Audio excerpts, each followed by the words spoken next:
This is Mrs. Priggy, going to do a video for the notes for social studies on civil rights. Um, it's such an important topic. I really wish we could be in classroom discussion right now. There's quite a few videos attached to this. Please watch all of it. The subject today, of course, is civil rights, and we're going to start by talking about sit-ins. Sit-ins are nonviolent protests where people refuse to move from a designated segregated sitting area, like a lunch counter or a table. In other words, if you're told not to do it, you go there and do it anyway and sit quietly, no violence, and you refuse to move. And that's what people did in Greensboro, North Carolina. They staged a sit-in. 4 college students went into a whites-only section of a store called Woolworth's. Woolworth's was kind of like I want to say it was sort of like a Walgreens, but at the time they used to have what they called lunch counters at them, and you could actually go in to this Woolworth store and eat lunch um, at the lunch counter. They still had them when I was a teenager. They had one at Southridge, so Woolworths went out of business some time ago, but that's kind of the type of store it was. All different kinds of things. You know, you get your typical stuff that you could find in a drugstore, but you could also buy, you know, other things there, household items, so on and so forth. So 4 college students entered this whites only section, and what I mean by that is stores had in the South, they had laws, and they could have sections, segregated sections for people that based on their skin color, and they did. And Woolworth's had a lunch counter that was for whites only. So these 4 black college students walked in, sat at this whites only section, and tried to order coffee at Woolworth's. The waitress followed the store policy and refused to serve them. The students stayed out until the restaurant closed. They stayed there in their seats till the restaurant closed. And the news of the sit-ins spread. And on the second day, 23 more students joined in the protest, not along with others around the country, other Woolworth stores and other lunch counters. This was called civil disobedience. Students civilly disobeying the laws to bring attention to the issue and to make changes in the laws.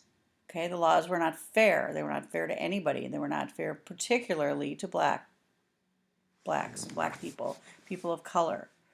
They were told they couldn't sit at this lunch counter to eat or order a cup of coffee or a sandwich. That's not fair. Okay, so they staged these sit-ins. Here's a video.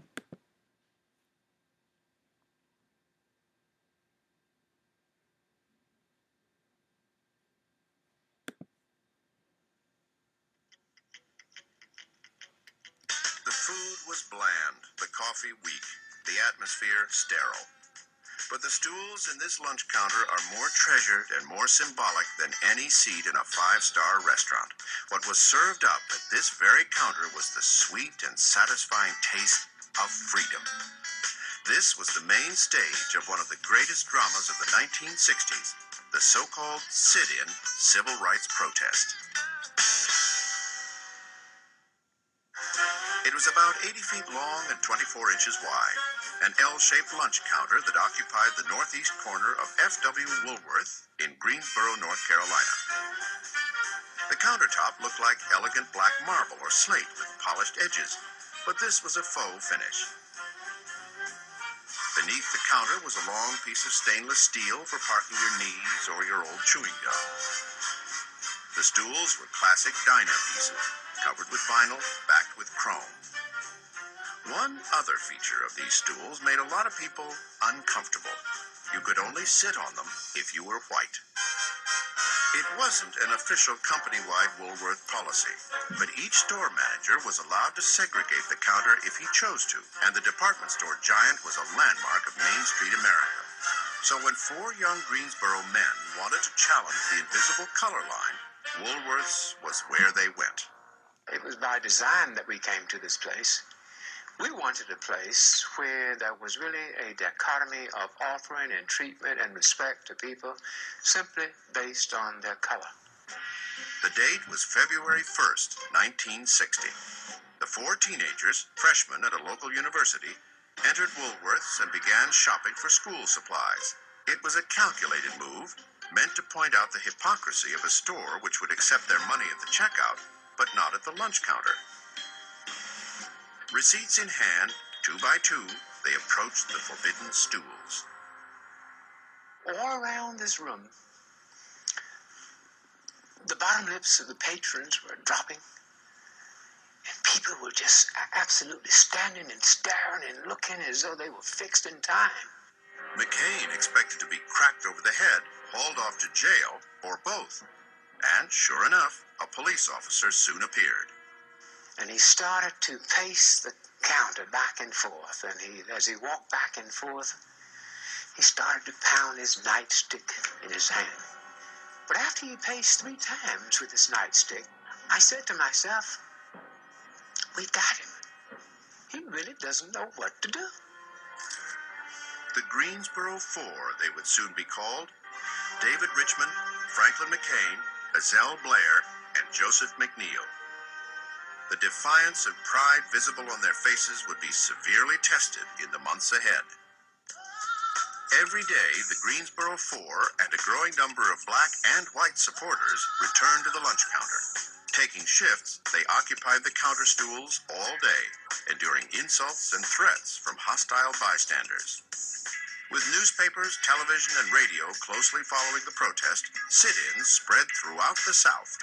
Segregated lunch counters in 54 cities were taken over by the protesters. Still, the management of the Greensboro Woolworths stuck by its guns, and the corporate bosses kept out of it.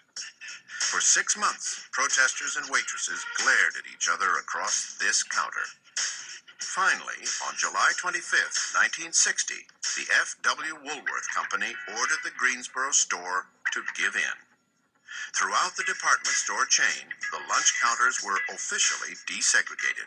As time went on, it ceased to matter because you could come in around lunchtime and you could see alternating almost black, white, patrons, and nobody paid much attention to it. And you ask yourself, I did quite often, what was all the fuss about? What was all the mistreatment about? I mean, what was this thing that people were so afraid of? The old lunch counter was by now an icon. Okay, so, humiliation was really the bottom line. People were humiliating others, and it was really for no reason. These 4 black men changed the way America thought. Once people saw that there was no big deal whether blacks and whites sat together or not, things started to change. White customers did stay away from Woolworths, and they did lose $200,000 in revenue, but they did succeed. The store policy changed to a desegregated counter, meaning that anyone could sit at this lunch counter. I mean, what a ridiculous law in the first place. While these protesters sat there, black, white, whoever decided to sit there, many of them were harassed. Some protesters sat and they were even assaulted. People poured, food over their heads and, spat on them and tried everything they could to get them to move. But the students still continued to show up every day, even after the humiliation. And just to prove their point, they just continued their protest in a nonviolent way. They never fought back. They just came back and sat in those seats every day. In 1961, something called the Freedom Riders, which was a group of black and white activists, decided to ride a bus through the South to promote desegregation. The first riders were set off on 2 separate buses from Washington, D.C. to New Orleans. During this protest on a bus, one of the buses was firebombed in Alabama. Another bus was mobbed by angry white people in Montgomery, Alabama. More riders and federal marshals had to arrive in Birmingham. And then 20 days later, the riot ends in Jackson, Mississippi. I have actually linked to you a Google Earth interactive freedom ride If you want to click on that link on the class on the map or the calendar, you are more than welcome to do that. But it will also show the Freedom Rider Interactive Freedom Rides.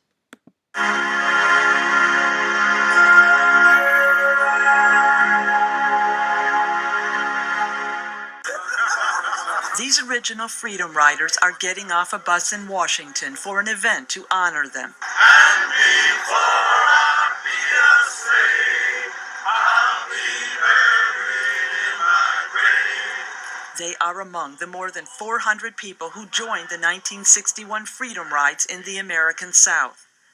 Joan Mulholland remembers the white segregationist saying, "You're a traitor to the race and a disgrace." Mulholland was a college student when she was arrested during the ride for illegally crossing racial lines. Another was John Lewis, now a U.S. congressman. He and his white seatmate were assaulted as they entered a whites-only waiting room in a South Carolina bus terminal. We were attacked by a group of young white men and beaten and left lying in a pool of blood. The local police officials arrived and wanted to know whether we wanted to press charges, and we said no. We come in peace, with love and nonviolence. Often it was a white rider who was attacked first. Jim Zwerg ended up in the hospital. I heard a crack and fell forward, rolled over on my back, and a foot came down in my face, and that was it. I was out. We're willing to accept death. But we're going to keep coming until we can ride from anywhere in the South. Some buses had police or military on board, but they often did nothing when the people getting off the buses were attacked. This Freedom Rider bus went up in flames in Alabama after a firebomb was thrown through a window. Hank Thomas remembers the terror he felt. As the bus was burning, we all had a decision to make, and that was, do you still try to get off the bus and go into the mob where you were certainly going to be beaten to death? As the riders escaped from the bus, they were viciously beaten, but no one died. Despite calls by government officials for the Freedom Rides to stop, Diane Nash, a student civil rights leader, says the movement was not giving up. It was clear to me that if we allowed the Freedom Ride to stop at that point, just after so much violence had been inflicted, the message would have been sent that all you have to do to stop a nonviolent campaign is inflict massive violence. As the rides continued, more activists were jailed for violating segregation laws, especially in Mississippi. Some were crowded into small cells and got no exercise. Bernard Lafayette Jr. says when the prisoners refused to stop singing freedom songs, mattresses, sheets, and toothbrushes were taken away. Buses are a-comin', buses are a-comin', buses are a-comin', oh yes. Civil rights leader C.T. Vivian rode on the bus and says the Freedom Riders brought hope to blacks in rural areas of the South, who later formed the backbone of the civil rights movement. Their hopes were on us, and we were supposed to, in fact, do what we're doing and to make it so that one day their children wouldn't have to put up with what they put up with. The efforts of the Freedom Riders paid off. At the end of 1961, the U.S. government banned segregation at interstate travel facilities and on interstate buses and trains. Deborah Block, VOA News, Washington. Okay, so even though their efforts did pay off, we still see what segregation and what happens in this country still happens. Sometimes these changes are slow, but this is ridiculous. We still have a lot of violence against people of color, black people, immigrants to this country. It's crazy. It's crazy. Here's another video. One of them I think is Oprah, and I'm going to skip it. If you wanted to go through the slides, you could watch it. My name is John Chambers. I traveled deep into the Amazon jungle. Yeah, I think this is the Oprah one. I uncovered This is an Oprah video, and it is found on the slide 4, where it says activist, if you'd like to watch it. It kind of talks to some of the Freedom Riders today and how they, what their feelings were during this trip. So they started in Maryland and in Washington, D.C., sorry, on May 4th, and this was where the bus routed through.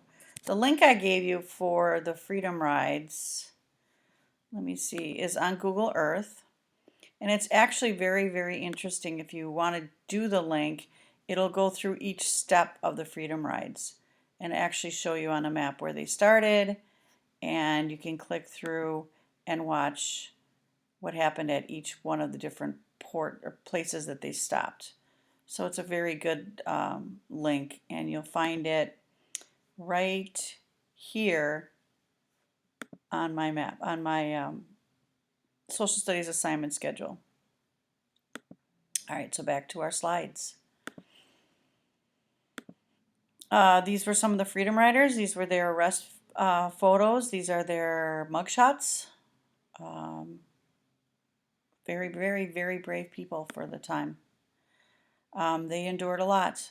This was one of the buses that was firebombed. During this time, remember, Martin Luther King Jr., his whole protest was built and based around nonviolence. They can hit you with whatever they got, but don't strike back. Don't strike back. And the reason was that if you struck back, you were just as bad as the person hitting you or beating you or humiliating you. It made you look like you were on the same level with them. So while Martin Luther King Jr. was incarcerated for one of his nonviolent civil disobedience, he was in Birmingham jail, and he wrote a letter, and he said in part of that letter, it said, "Perhaps it's easy for those who have never felt the stinging darts of segregation to say, 'Hey, wait.' But when you suddenly find your tongue twisted and your speech stammering as you seek to explain to your 6-year-old daughter why she can't go to the public amusement park that's been advertised on television, and you see tears welling up in her eyes when she's told that Funtown is closed to colored children, that's when you'll understand why we find it difficult to wait." So during this time, Martin Luther King staged a March on Washington, which was a massive demonstration in Washington, D.C. 200,000 peaceful protesters protesting near the Lincoln Memorial. And this is where Martin Luther King Jr. gave his famous "I Have a Dream" speech. It's a 5-minute or so speech on this link right here. It's one of the most important speeches that he had given, and I'm certain you have heard it before. He told them he was happy to join with them today in what will go down in history as the greatest demonstration for freedom in the history of our nation, and he was right. That famous speech is linked right here.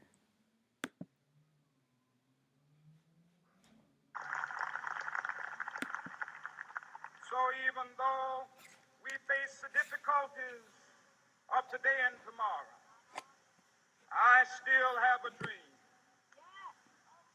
It is a dream deeply rooted in the American dream. I have a dream that one day this nation will rise up and live out the true meaning of its creed. We hold these truths to be self-evident, that all men are created equal.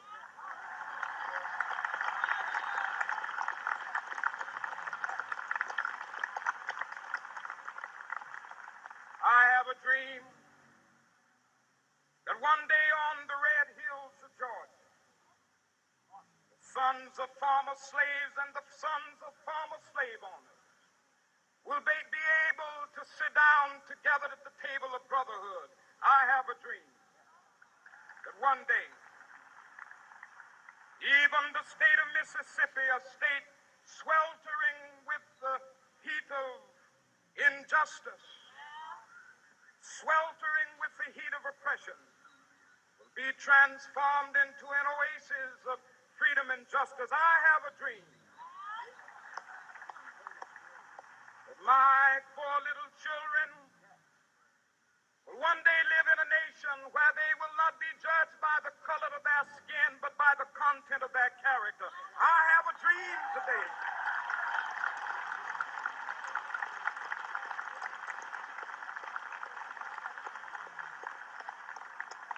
I have a dream that one day, down in Alabama, with its vicious racists, with its governor having his lips dripping with the words of interposition and nullification, one day right there in Alabama, little black boys and black girls will be able to join hands with little white boys and white girls as sisters and brothers. I have a dream today.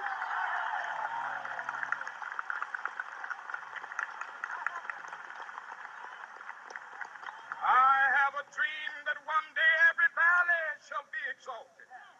Every hill and mountain shall be made low, the rough places will be made plain, and the crooked places will be made straight, and the glory of the Lord shall be revealed, and all flesh shall see it together. This is our hope. This is a faith that I go back to the South with. With this faith, we will be able to hew out of the mountain of despair a stone of hope. With this faith, we will be able to transform the jangling discords of our nation into a beautiful symphony of brotherhood. With this faith, we will be able to work together, to pray together, to struggle together, to go to jail together, to stand up for freedom together, knowing that we will be free one day. This will be the day. This will be the day when all of God's children be able to sing with new meaning, my country, tears of thee.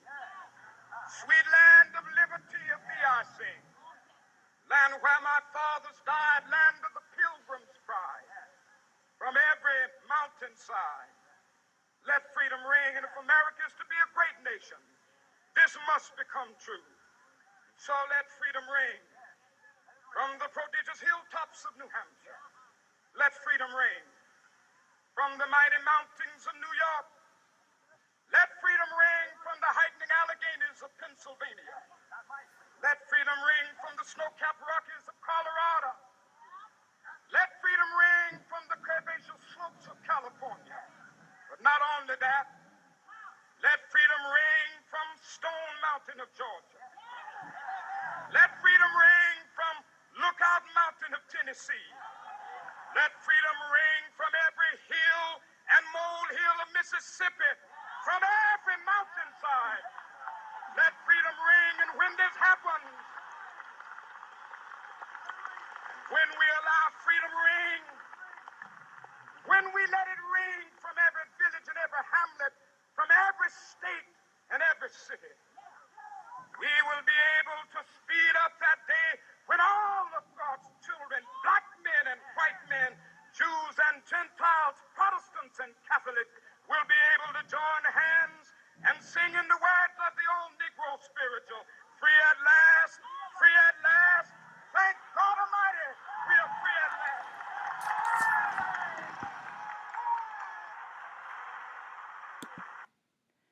Okay. So, yeah, I have a dream speech. Most importantly, the words that he said, that not just equal treatment, not being judged by the color of our skin, but the content of our person. Okay, that's what he was all about. So then this happens, September 15th, 1963. Not all people were on board with this. White supremacy was rampant. A lot of people felt that blacks were an inferior race, and they were just as determined to make sure that people of color did not have the same rights as whites. Okay, so in 1963, a bomb exploded in a church. Okay, in the 16th Street Baptist Church, and these 4 little girls were killed. Okay, This is a church that a lot of the protests were staged at. That means that, like, if there was a protest that they were planning to do somewhere in town, they would all meet up at the 16th Street Baptist Church to talk about, where they were going to go. It was just their meeting place that they went. What this particular day, when it was bombed, it was literally during a service, and these 4 little girls were killed. Then, just a little more than a month later, November 22nd, 1963, the President of the United States gets assassinated, and John F. Kennedy, and Lyndon Johnson becomes the president.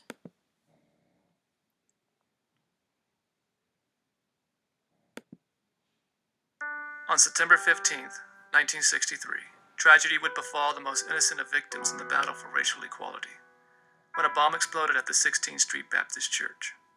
We've all seen the footage of the people getting sprayed by the water hoses and things like that. Well, that was the protests that were going on at that time, and they were essentially being staged from the 16th Street Baptist Church because it was a downtown church, and they could gather there and then leave from there for their protest. And so that's what was happening. Well, the Klan didn't like that, so what they did is they planted a bomb underneath the steps on the side of that church, and it blew up at about 10:22 in the morning. In fact, these girls were getting ready. There was a youth service that morning, and in fact, the title of the lesson was called "The Love That Forgives." And the bomb blew up and killed those 4 girls. Time for sadness. There was nothing to celebrate. Glass that we picked up out of the gutters at the 16th Street Baptist Church. The day that 3 of the little girls who had been blown up there were buried.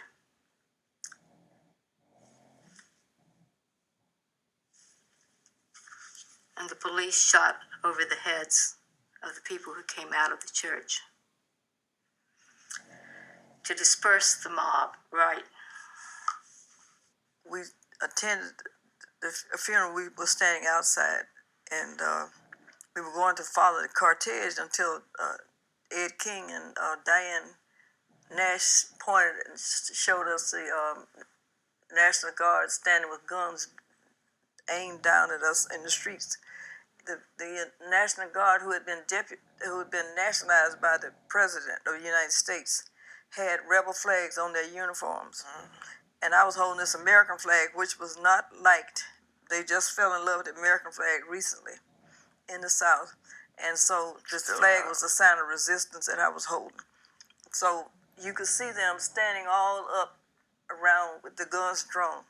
Where were they, on top of the church? Yeah, all around. I didn't look up at it. And so Ed and Diane said, look.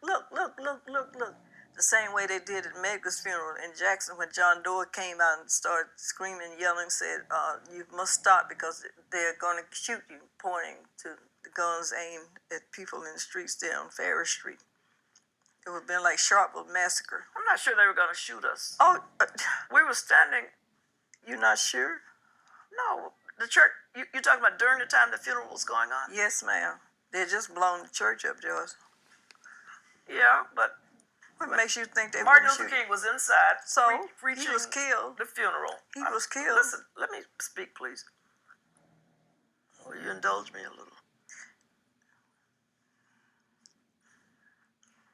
No, there were a lot of people standing in front of that church. And I don't know whether they were going to shoot or not, but if there was any restraint to be had on that day, they would have had it. We bring from these experiences different feelings, impressions, and so on. Well, this is reality I'm dealing with. Well, so I would have been shot too. Yes, ma'am. So even the people that were there weren't sure, but I mean, who cares? They were at a funeral for some children that were murdered, and the police were there. So the Summer of Freedom is a major campaign, and it was to make sure that people of color had a chance to vote in Mississippi. 3 volunteers were missing or murdered before the campaign even began. The Summer of Freedom had people, Mississippi Freedom Democratic Party, were advocates to being recognized as the only Democratic Party in Mississippi. And they were unsuccessful, but they did gain delegates. Okay, so the Freedom Summer video is here.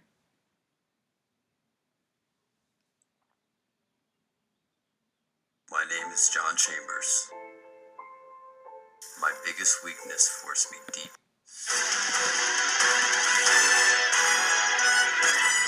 In our Sunday Spotlight, an unlikely alliance that made history. Idealistic white volunteers from the North teaming up with courageous blacks in the South to take on the Jim Crow culture 50 years ago this summer. They called it Freedom Summer, the title of a new documentary on PBS, and Martha Raddatz spoke with the filmmaker Stanley Nelson. It was 1964. African Americans had been given the right to vote almost 100 years earlier, yet fewer than 7% had registered, and it was no wonder. You'd be fired from your job if you even tried to go down and register to vote. If you had a loan, any kind of loan, they would cut your loan. They would publish your name in the paper. Then there was something called the registrar who would then make you take a test.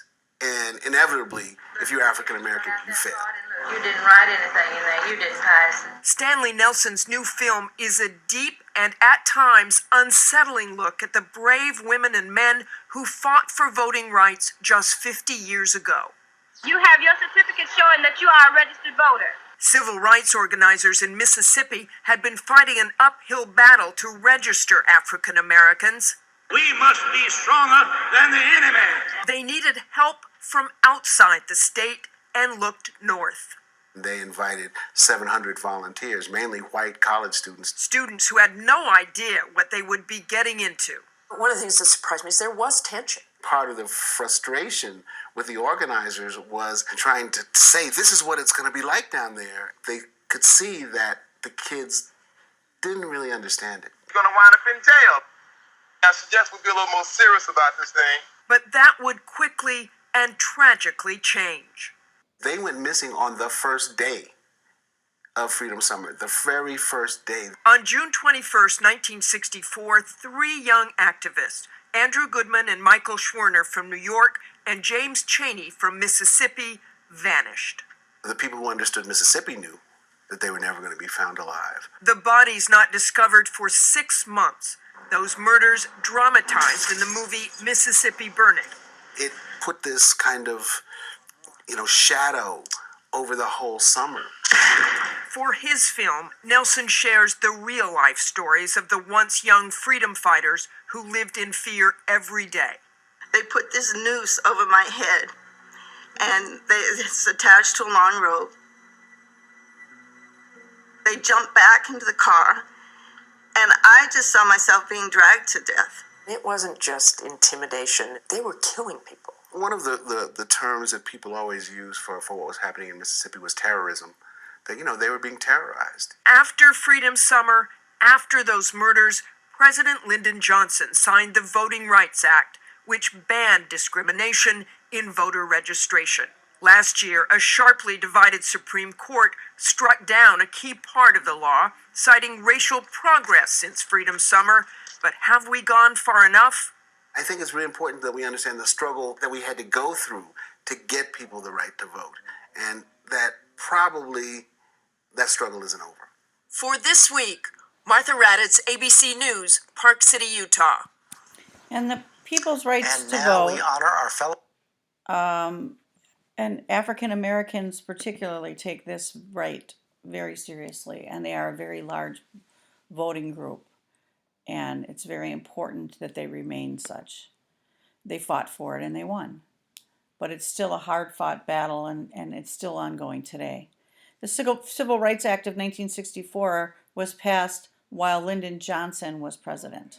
He was vice president for John F. Kennedy and was made president after the assassination. It banned segregation in public facilities. In other words, you couldn't say whites only bathroom. You couldn't say blacks only vote here. It was one place for everyone.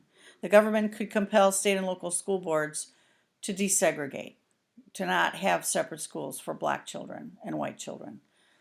It outlawed discrimination based on the race, color, sex, or nation of origin. You couldn't discriminate against anyone for any of those reasons. Federal prosecutors could prosecute people who violated civil rights acts, and they established what's called affirmative action, which is a policy of giving special consideration to minorities and women to make up for past discrimination. Okay?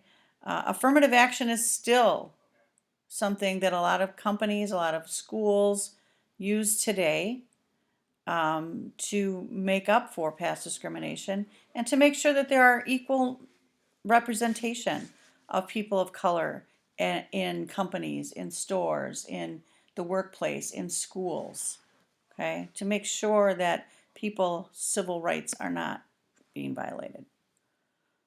Okay, Martin Luther King then organized a march from Selma, Alabama to Montgomery, Alabama to get voting rights for black people. The March on Selma became known as Bloody Sunday. So that should tell you a lot about what happened during the March on Selma. State troopers attacked the unarmed marchers. The attack was actually televised, shown on television. And for the first time, Americans across this country got to see firsthand how people of color were being treated. Okay? There's actual footage on this. There's a video here on the March on Selma that I would like you to go through and click on. I'm going to show you the actual footage from that day, what people saw on television. But the actual bottom line and what happened after Bloody Sunday and the March on Selma was that the Voting Rights Act of 1965 eventually and was passed. It banned what are called literacy tests. You know what literacy is because you're in a literacy class right now, but it is a test for people that they needed to pass in order to be able to vote. They stopped doing that. They banned it. It wasn't fair. It empowered the federal government to oversee the voting registration process and make sure that people were treated fairly. So here's the actual footage from Bloody Sunday.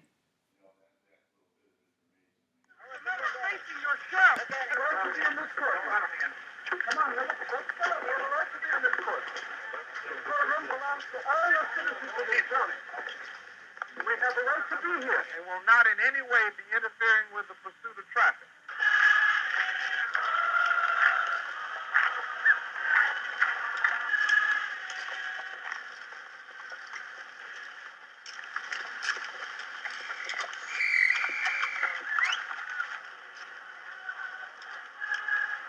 To be detrimental to your safety to continue this march, and I'm saying it just as an unlawful assembly, you are to disperse, your order to disperse, go home or go to your church. This march will not continue. Troopers here advance toward the group. See that they disperse.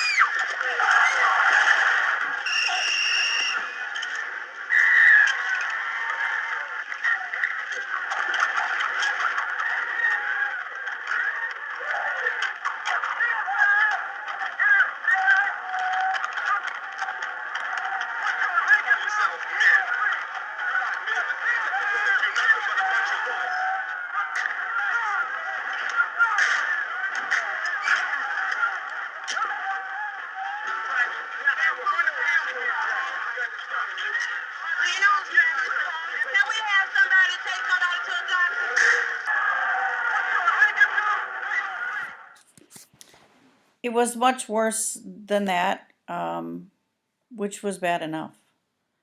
But that was actually shown on television, and that outraged Americans as it should have. Something like that should never happen. Peaceful protests. There is a movie called Selma, okay?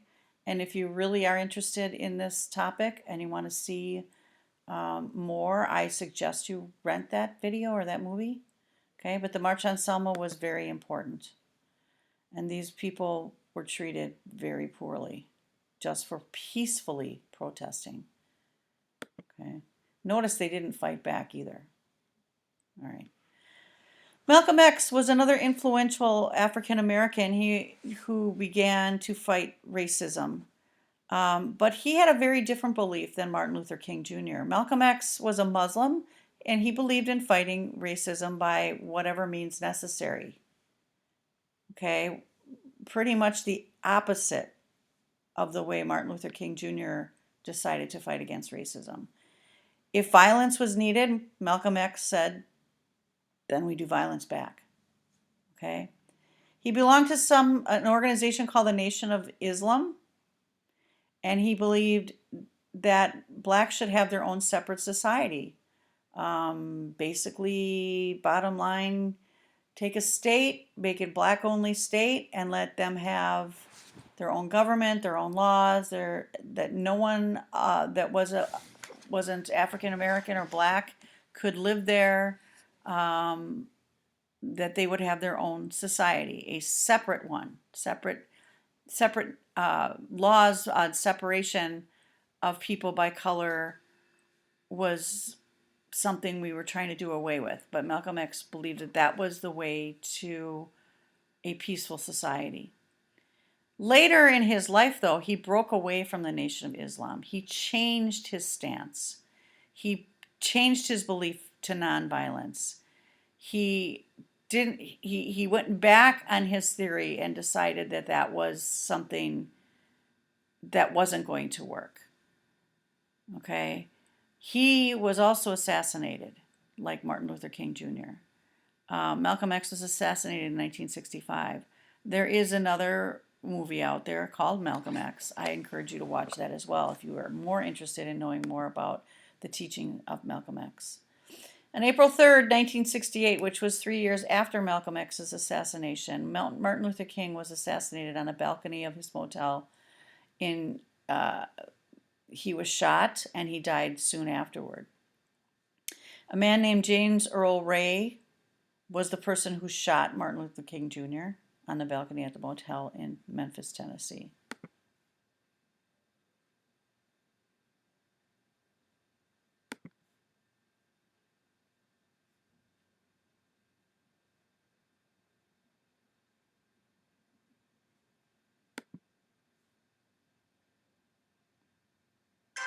We're not just VMware, we're multi-cloudware, next-gen appware, edge and IoTware.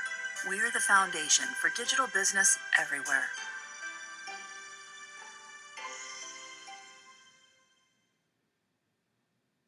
I said, Dr. King. That was it. I said, Dr. King, just as he straightened up. I said, Dr. King, and the bullet exploded in his face. NBC interrupts its regular program schedule to bring you the following special report. Martin Luther King Jr. was killed tonight in Memphis, Tennessee, shot in the face as he stood alone on the balcony of his hotel room. He died in a hospital an hour later. Martin Luther King's crusade for civil rights, patterned on the philosophy of non-resistance propounded by Mohandas Gandhi, began when his pastorate began in the Dexter Avenue Church. For 381 days, Negroes in that city boycotted the segregated city buses. There were bombings of Negro churches, attacks by white thugs, and street violence. But the buses finally were desegregated. Witnesses say the impact knocked him off his feet and that he fell back here against this serving tray. Investigation thus far gives rise to my very strong hope that a solution can be quickly effected. Dr. King, perhaps, was never more eloquent than on that day in August 1963, when he stood before the Lincoln Memorial in Washington. And to the tens of thousands there and the millions more at home, he spoke of his dream. I have a dream that one day this nation will rise up and live out the true meaning of its creed. We hold these truths to be self-evident, that all men are created equal. I have just conveyed the sympathy of Ms. Johnson, myself, to his widow, Mrs. King. I know that every American of goodwill joins me in mourning the death of this outstanding leader and in praying for peace and understanding throughout this land. I just want to do God's will. And He's allowed me to go up to the mountain. And I've looked over and I've seen the promised land. I may not get there with you, but I want you to know tonight that we as a people will get to the promised land. So I'm happy tonight. I'm not worried about anything. I'm not fearing any man. Mine eyes have seen the glory of the coming of the Lord.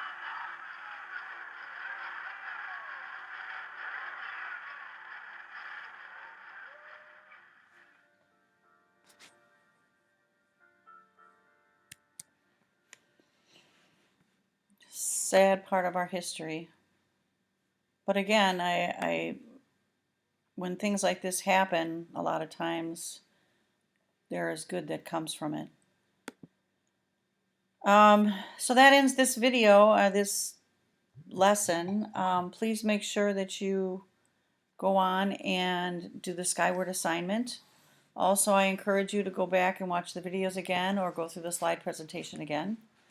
If you have any questions, send me an email. See ya.